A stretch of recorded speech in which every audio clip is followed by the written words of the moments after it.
Bismillahirrahmanirrahim. Assalamualaikum guys. Welcome back to my YouTube English Literature channel.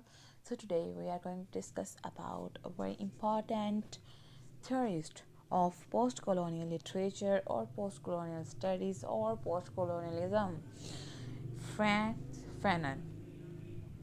आज की इस video में हम फ्रांस फैनन की बायोग्राफी देखेंगे, फादर और सन का इसने जो कॉन्सेप्ट दिया है वो देखेंगे, मेजर वर्क्स भी देखेंगे, वॉइस ऑफ नेटिव का जो इसने कॉन्सेप्ट दिया है वो भी देखेंगे, और नेशनल लिटरेचर जो इसके एरा में या इसके मूवमेंट में हुआ वो भी देखेंगे। यानी कि ये बात करता है नेशनलिज्म पर। तो नेशनलिज्म में क्या होता है और इसने अपने क्या व्यूज़ दिए, तो सारा आज की इस वीडियो में कवर करेंगे। So without wasting and time let's get start. तो अगर आपने मेरा चैनल सब्सक्राइब नहीं किया तो काइंडली अभी जाएं और मेरे चैनल को सब्सक्राइब करें, as well as don't forget to press the bell icon, so like my video and share it with your friends. So let's get start the video. सबसे पहले हम बात करते हैं फ्रांस फैनन की। Frantz Fanon was born on 1925 in Martinique in French Caribbean and studied in lycee in फोर्ट-de-France। जब ये फोर्ट-de-France में पढ़ता था तो इसकी मुलाकात एक इसके टीचर से हुई, जो कि बहुत ज़्यादा टीचर्स पढ़ाते थे, लेकिन एक टीचर जो इसके लिए स्पेशल था वो था एम.ए. सीसर। एम.ए. सीसर इसके टीचर कम और इसके क्लोज़ फ्रेंड ज़्यादा थे, यानी कि इन दोनों की अच्छी बॉन्डिंग थी, अच्छी बातचीत थी, इसी वजह से एक दूसरे के साथ बहुत ज़्यादा क्लोज़ हो गए थे। और दोनों टीचर और स्टूडेंट ने मिलके एक थ्योरी जो है उस पर वर्क किया, और वो थ्योरी थी नेशनलिज्म की थ्योरी। अच्छा, अब नेशनलिज्म क्या होता है? नेशनलिज्म होता है कि जिस कंट्री में आप रह रहे हैं ना, उस कंट्री के नेटिव्स को सपोर्ट करना, उस कंट्री में रहने वाले लोगों को सपोर्ट करना, एज वेल एज उनकी पॉलिटिकल हेल्प करना, उनकी इकोनॉमिकल हेल्प करना, रिलीजियसली हेल्प करना और कल्चरली हेल्प करना, यानी कि हर वे से उनकी हेल्प करना उन नेटिव्स की, वो नेशनलिज्म कहलाता है। और अपने नेटिव्स के लिए, अपने कंट्री के लिए कुछ करना, ठीक है, वो नेशनलिज्म कहलाता है। यानी कि अपनी कौम से अपनी कौम के मफाद के लिए कुछ करना, वो नेशनलिज्म होता है। और ये थ्योरी फ्रांस फैनन और इसके एक टीचर जो थे एमी सीजर, उन्होंने दी। So that's why he was also called the pioneer of nationalism. He was novelist, theorist and activist, as well as physicist and psychiatrist. उसने बहुत ज़्यादा अपने टीचर के साथ मिलके जो है वो वर्क किया, और उसके बाद इसने फ्रेंच ऑक्यूपेशन के लिए लिखा, यानी कि जब फ्रांस ने अल्जीरिया पे कब्ज़ा कर लिया था ना, इसने नाइजीरिया के लिए लिखा, नाइजीरिया के लोगों के लिए लिखा और उन नेटिव्स के लिए लिखा, ठीक है। और उसके बाद फैनन कहता है कि कॉलोनियलिज्म dehumanized the native.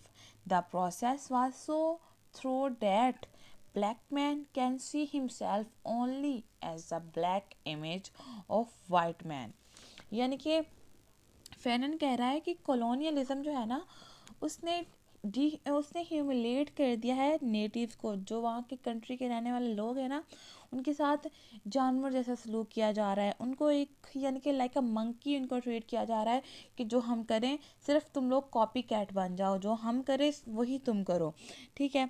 तो ये प्रोसेस जो था ना, ये कॉपी कैट बनाने वाला, इसी प्रोसेस के थ्रू क्या हुआ कि ब्लैक मैन अब क्या करने लगे, वो खुद को इन्फीरियर ही समझने लगे, वो अपना मास्टर ही जो है वो वाइट मैन को मानने लगे और उन्हीं का मास्क जो है वो पहनने लगे।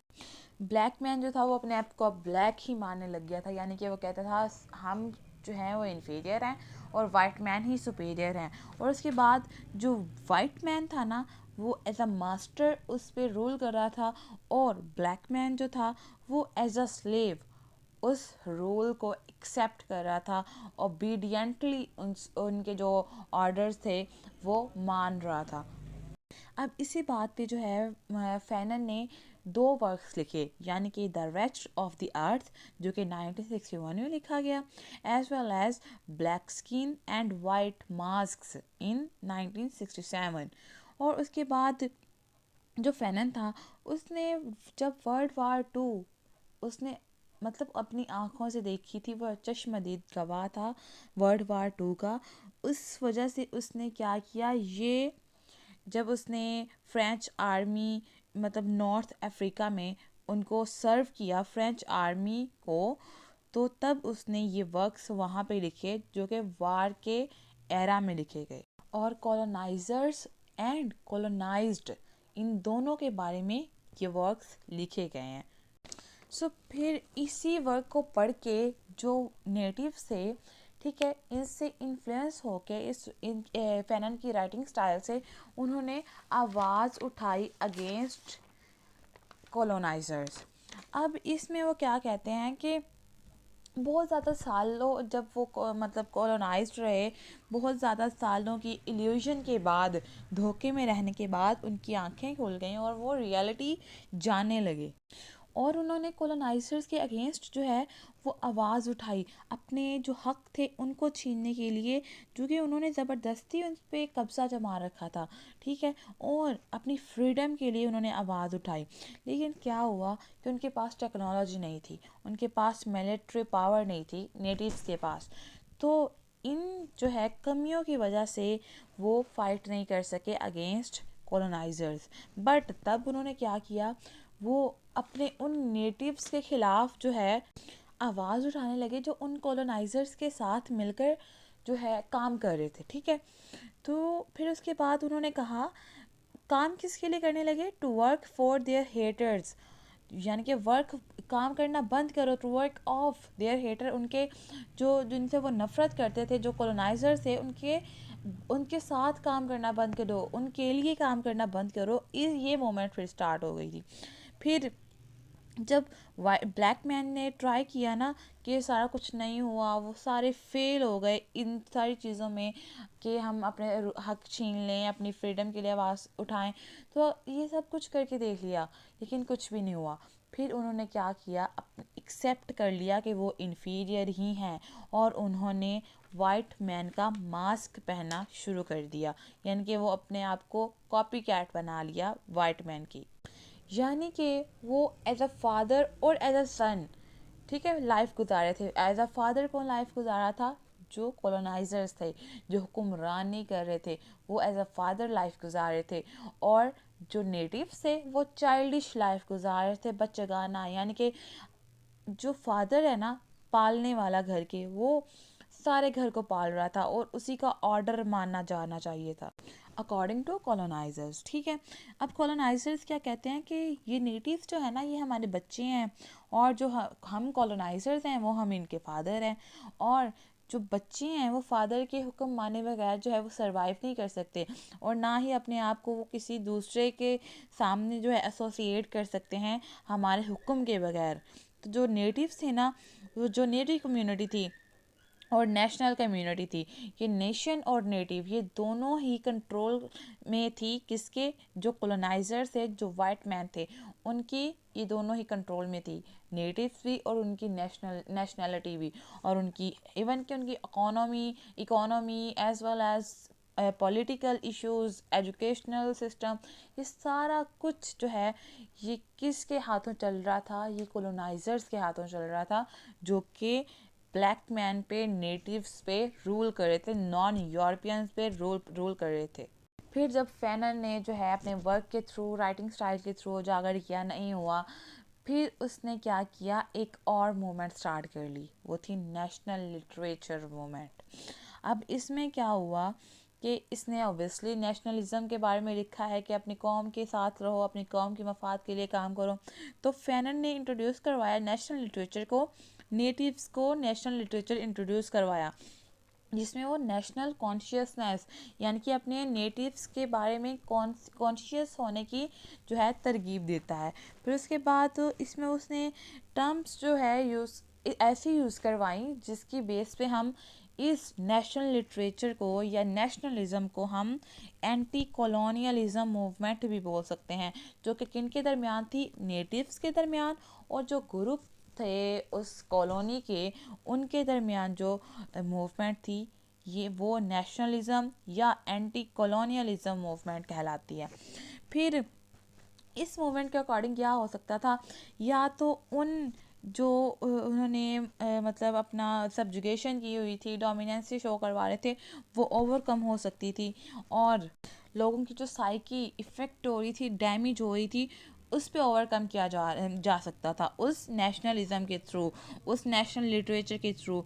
और इसके जो है इसी नेशनलिज़म की वजह से अकॉर्डिंग टू फैनन बचाया जा सकता था इकोनॉमी को, उन नेटिव्स की इकोनॉमी को और उन ट्रेड सेंटर्स को जो कि दूसरों के साथ काम कर रहे हैं। जो हमारी एलीट क्लास है, उस नेटिव ही की एलीट क्लास जो है वो कॉलोनाइजर्स के साथ काम कर रही थी। उस इस डिस्ट्रक्शन को भी बताया जा सकता था जो कि हमें इकोनॉमिकली फेस करना पड़ी थी, उसको भी इस नेशनल लिटरेचर के थ्रू बचाया जा सकता था अकॉर्डिंग टू फैनन। सो इस वजह से उसने क्या किया, इस नेशनल लिटरेचर को इंट्रोड्यूस करवाया कि शायद ये नेशनल लिटरेचर जो है ये इस कौम की उजागर होने का, ठीक है, उनके जागने का मेंटली तौर पे सबब बन सके। फिर उसके बाद वो बात करता है कि जब इतना वायलेंस स्टार्ट हुई थी ना against colonisers, against white people, तो क्या हुआ था, यही नेशनलिज्म जो है, नेशनल लिटरेचर, एक वायलेंस ही था ना जो कि उनके अगेंस्ट हुआ। तो जब ये स्टार्ट हुआ तो क्या हुआ कि वायलेंस एक्सरसाइज होने स्टार्ट हो गई बाय कॉलोनाइजर्स। मतलब उल्टा चोर कोतवाल को डांटे वाला हिसाब हो गया, यानी कि चोर कौन है, कॉलोनाइजर्स। अब जब हम उनके खिलाफ एक्शन ले रहे हैं तो कि फिर क्या करें, जो हमें ज़ुबानी कलामी समझा रहे थे ना चीज़ें, अब उन्होंने प्रैक्टिकली स्टार्ट कर दी हैं। तशद्दुद जो है वो एक्सरसाइज स्टार्ट कर दिया, यानी कि वायलेंस अब एक्सरसाइज बन चुका था उन कॉलोनाइजर्स की। तो जब उन्होंने तशद्दुद करना स्टार्ट कर दिया तो इसके नतीजा ये निकला कि कॉलोनाइज्ड जो लोग थे, नेटिव्स थे, उन्होंने ये समझना शुरू कर दिया कि ये तशद्दुद नहीं है, ये ऐसी टर्म है या ऐसी मूवमेंट है जो हमारे आबाओ अजदाद से स्टार्ट हुई है। कोई कॉलोनाइजेशन नहीं है, ये कोई भी जो है कब्ज़ा जमाने वाली, सब्जुगेशन वाली नहीं है। ये एक जो है नॉर्म है, यानी कि एक रस्म है जो हमारे डिसेंडेंट से स्टार्ट हो रही है और अभी तक वो कंटिन्यू है, अभी तक रुक नहीं रही। तो ये कॉलोनाइजेशन नहीं है, ये एक रस्म है। सो इसी वजह से उन्होंने ये समझना स्टार्ट कर दिया। हालांकि नेशनलिज्म क्या होता है, ये हर इंडिविजुअल बंदे का स्टैंड होता है अपनी कम्युनिटी के साथ, अपनी सोसाइटी के साथ। जब इंसान खड़ा हो जाता है ना तो वो नेशनलिस्ट कहलाता है। तो इसी तरह फिर फैनन ने एक चार्ट दिया, इसके अकॉर्डिंग कॉलोनाइजेशन का जो है एक फेज़ बताया गया है, कॉलोनाइजेशन कैसे स्टार्ट हुई। कॉलोनाइजेशन कहाँ से स्टार्ट हुई, ट्राइबलिज्म, यानी कि जब कबीलों का दौर था ना तब से कॉलोनाइजेशन स्टार्ट हुई है, ठीक है। ट्राइबलिज्म भी इन कॉलोनियल फेज। फिर उसके बाद खित्तों में, ठीक है, पहले कहाँ पे कब्जा किया जाता था, पहले कबीलों पे कब्जा किया जाता था, फिर उससे ट्रांसफ़र होके कहाँ आया, रीजनलिज्म, यानी कि खित्तों पे कब्जा करना स्टार्ट कर दिया। एक पूरे पूरे आइसलैंड पे, एक पूरे पूरे शहर में, एक मतलब छोटे छोटे जो खित्ते थे उन पे कब्जा करना स्टार्ट कर दिया। फिर उसके बाद क्या हुआ, उससे फिर नेशनलिज्म, यानी कि एक नेशन थी ना, कौमों पे कब्जा करना स्टार्ट, फिर नेशनलिज्म आई। फिर उसके बाद ये कॉलोनियलिज्म कहाँ पे ट्रांसफ़र हो गई, फेडरलिज्म में, यानी कि फिर मुल्कों पर कब्ज़ा किया जाने लगा था। और फिर उसके बाद डीकोलोनाइज्ड फेस आया, जब मुल्कों पर कब्ज़ा हुआ ना, कबीले से कौमों की तरफ आए, कौमों से मुल्कों की तरफ आए, यानी कि फिर उसके बाद ये सारा सिस्टम जो है कॉलोनियलिज्म का वो ख़त्म हो गया according to chat of Fanon, France Fanon. तो इसी के साथ हमारा टॉपिक आज का एंड होता है। I hope you all guys enjoy it. दुआओं में याद रखिएगा। अल्लाह हाफिज़।